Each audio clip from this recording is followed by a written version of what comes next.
اب امریکی صدر ڈونلڈ ٹرمپ کی کوشش ہے کہ وہ معاشی پابندیوں کے ذریعے تہران پر اتنا دباؤ ڈالیں کہ وہ ایک نئے جوہری معاہدے پہ مذاکرات کے لیے آمادہ ہو جائے اور خطے میں اپنے ان عزائم کو ترک کر دے جنہیں امریکہ اپنے اور اتحادیوں کے مفادات کے لیے نقصان دہ سمجھتا ہے۔ جب سے میں نے ان سے ایران ڈیل واپس لی ہے، ان کی معیشت کا برا حال ہے۔ وہاں افراط زر اس وقت جتنی زیادہ ہے وہ میں نے اس سے پہلے نہیں دیکھی۔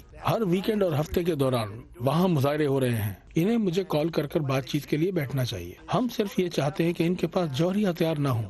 یہ کوئی اتنا بڑا مطالبہ نہیں۔ ایران کے فوجی کمانڈرز نے امریکہ کے ساتھ مذاکرات سے انکار کر دیا ہے۔ ایران کے صدر حسن روحانی نے جوہری معاہدے کے کچھ حصوں پر عمل درآمد ترک کرنے کا فیصلہ کیا، لیکن وہ معاہدہ جاری رکھنے میں دلچسپی کا اظہار ہی کر رہے ہیں۔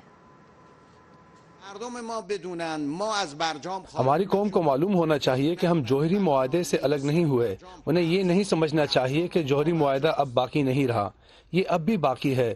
آج ہم تصویر کا دوسرا رخ دکھائیں گے۔ جوہری معاہدے کے آرٹیکلز 26 اور 36 کے مطابق دوسرے فریق کی جانب سے خلاف ورزی کی صورت میں ہم اپنی کمٹمنٹس کو کسی بھی سطح تک کم کر سکتے ہیں۔